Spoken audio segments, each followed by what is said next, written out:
Magandang araw po sa inyo lahat. Welcome po sa panibagong reaction video dito sa Makapili TV. Ngayon ito, pag-usapan lang po natin itong video ni Banat Bay kung saan nagpapasalamat siya dito kay dating Senador Sonny Trillanes. So, bakit ba nagpapasalamat dito si Banat Bay kahit na idinimanda pa siya nito ng cyber libel? So, bago natin simulan yung topic na yan, kung hindi ka pa nakasubscribe sa Makapili TV, baka pwede naman pakipindot yung subscribe button at the same time palike na rin ng video, wala naman pong bayad dyan, kaya pindot na. So ito, panoorin po natin bakit nagpapasalamat si Banat Bay kahit na dinimanda siya ni Trillanes. So panoorin po natin to. Actually, thankful ako kay Trillanes. Bakit? Ito, pwede nyo ako i-quote dito. Banat Bay thankful kay Trillanes. Bakit nga ba? Hindi kasi inangat niya yung antas ko eh. I mean, para patulan ako ng isang Trillanes. Inangat niya yung antas ko. Mantakin mo, mukha lang namin ni Rocky nandun.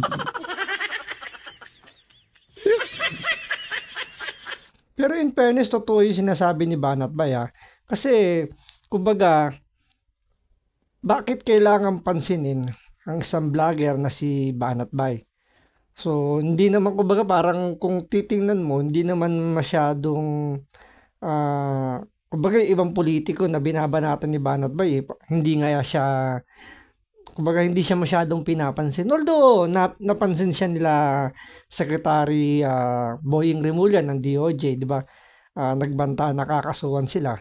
Pero, yun nga, siyempre, senador dating senador si Trillanes. So, nakakaano lang, kumbaga kay Banat Bay siguro masyado siyang flattered kasi nga napansin siya ni Trillanes. Siguro ibig sabihin umaaray itong si Trillanes sa mga binabanat ni Banat Bay. So lumalabas, may bilang na yung mga vlogger, especially si Banat Bay, may bilang na sa mundo ng media patungkol sa mga opinion ng mga sa politika. So kaya siguro nagpapasalamat si Banat Bay kasi nga tumaas na yung level niya sa mga ibang vlogger. Kasi sa ngayon parang yung ibang politiko ang tingin sa mga vlogger pantay-pantay lang So since lagi nababanggit na ngayon si Banat Bay, so tumaas yung level niya. Although nung panahon pa ni Pangulong Duterte, 'di ba may mga vlog siya na kasama niya si Pangulong Duterte na nasasama na siya sa mainstream media. Kumbaga parang nagiging topic na rin siya ng mainstream media, especially nung nagpa-interview si Pangulong Duterte. So siya yung naka-interview kay Pangulong Duterte noong time na yon. And then yun nga yung planong pagkakaso sa kanila ni Secretary Boying Rimulya ng DOJ nung na-interview nila si Bantag. Kasi nga 'di ba nagtatago si Bantag dahil nga meron siyang kinakarap na kaso. Since na-interview nila Banat Bay at ng Banateros, yun nga, nagbanta yung DOJ na kakasuhan sila. So, kumbaga parang sila na ngayon yung parang tinitingala sa lahat ng mga vlogger na ito yung mga sabihin natin matitinong vlogger na pag nagbabalita or meron silang mga reaction video, mga expose, is meron silang supported may ng sila ng facts. So hindi lang yung basta magkikwento, basta na lang magdadaldal. So meron silang pinapakitang mga ebidensya, mga facts na nagsusupport dun sa mga binabalita nila. Tuloy.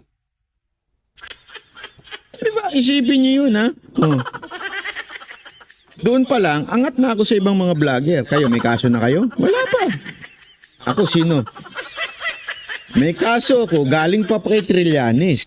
Banat Bay, baka nakakalimutan mo, si Nino Barsaga, nakakasuhan din.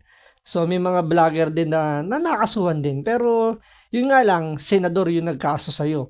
Pero alam ko, yung kay Nino, alam ko, parang senador din yata yung nagkaso sa kanya. So, hindi ko sigurado, i-verify natin.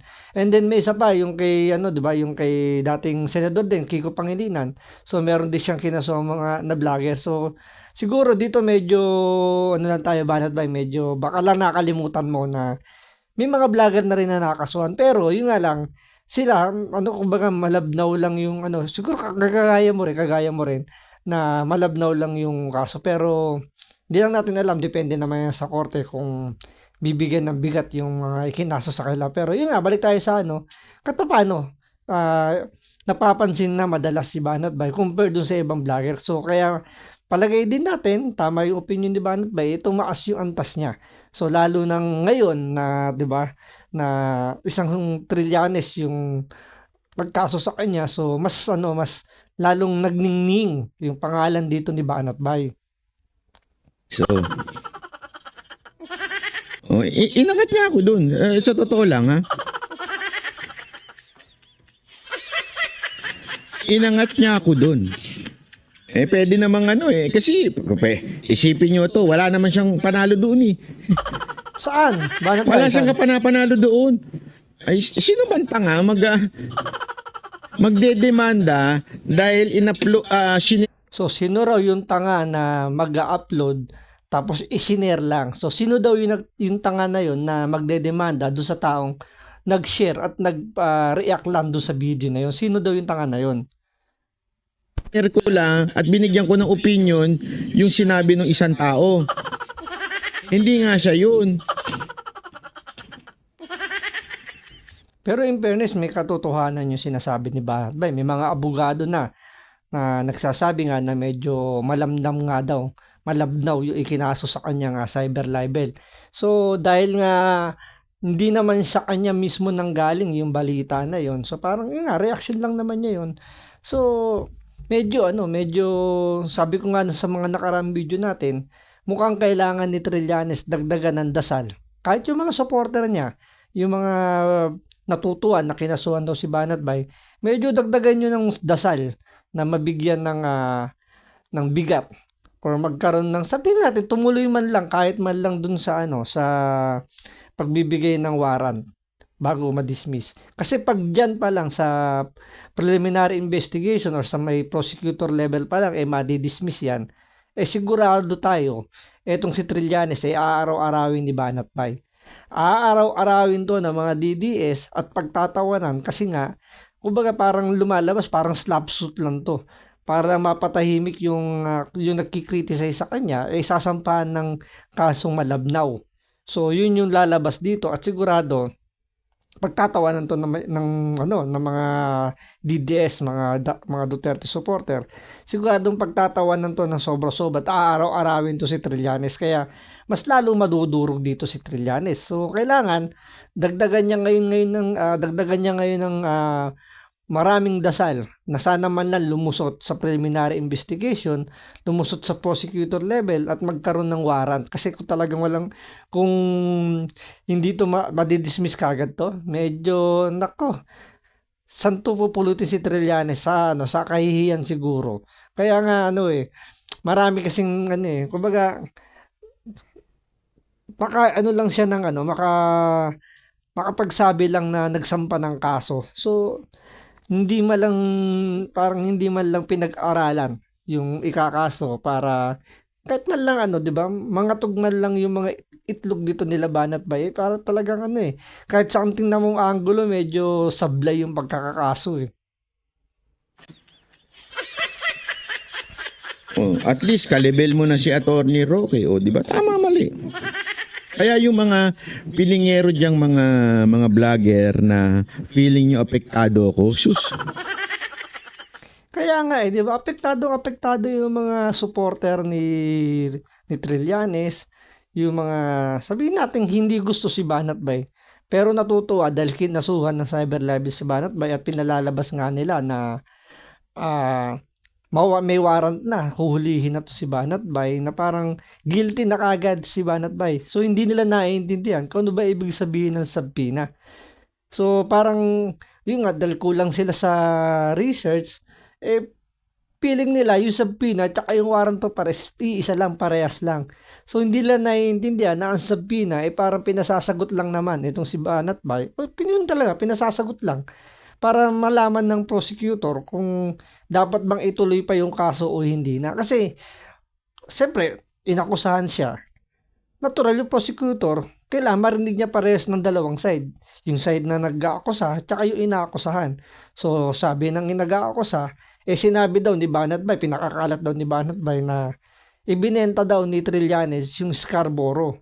So, syempre, sasagutin ni Banat Bay yun na wala siyang sinabi na si Trillanes yung nagbenta. So, ano ba yung magiging proof of yung burden of proof mapupunta to kay Trillanes. So, kailangan niya makapagpakita ng mga video na inulit-ulit ni Banat Bay na ibinenta daw o siya mismo nanggaling, sa kanya mismo nanggaling bibig na ibinenta ni Trillanes yung Scarborough. So, kailangan niya makapagpakita ng video.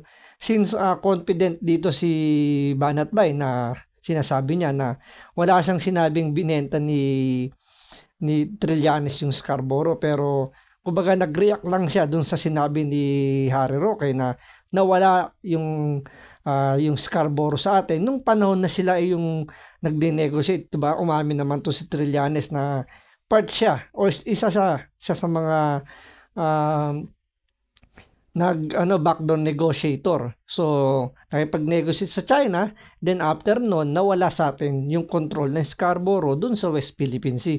So, yun yung ipinupunto rito ni Banat Bay dun sa nireact sa video ni Harry Roque. Kaya medyo ito antay-antay lang to pag nabigyan to ng hatol ng prosecutor. So, kabahan dito si Trillanes kasi kailangan niya patunayan na talagang sinabi yun ni Banat Bay. Tuwan-tuwa ako. Naghahanap nga akong balita na gusto ko nga uli pakinggan sa news eh. So yun, antay lang tayo kung talagang kung saan mapupunta yung ikinaso kay Banat Bay dito ni Sunny Trillanes. Gusto ko nga uli pakinggan. Ngayon, kung talagang tutuloy, mabibigyan ng warrant, naki Trillanes yung tagumpay. Kasi kahit paano, kumbaga nabigyan niya ng abala itong si Banat Bay. So, magdidiwang yung mga supporter niya, yung mga bumabanat kay Banat Bay. Pero, yun nga, pag hindi nabigyan ng bigat, hindi nabigyan ng probable cause yan, sigurado ko, Trillanes, iiyak ka araw-arawin ka ng mga DDS. So, yan ang aabangan po natin kung anong mangyayari sa ikinaso ni dating Senador Trillanes na cyber libel dito kay Banat Bay. So, maraming salamat po sa panonood. Ingat po kayo. God bless and take care.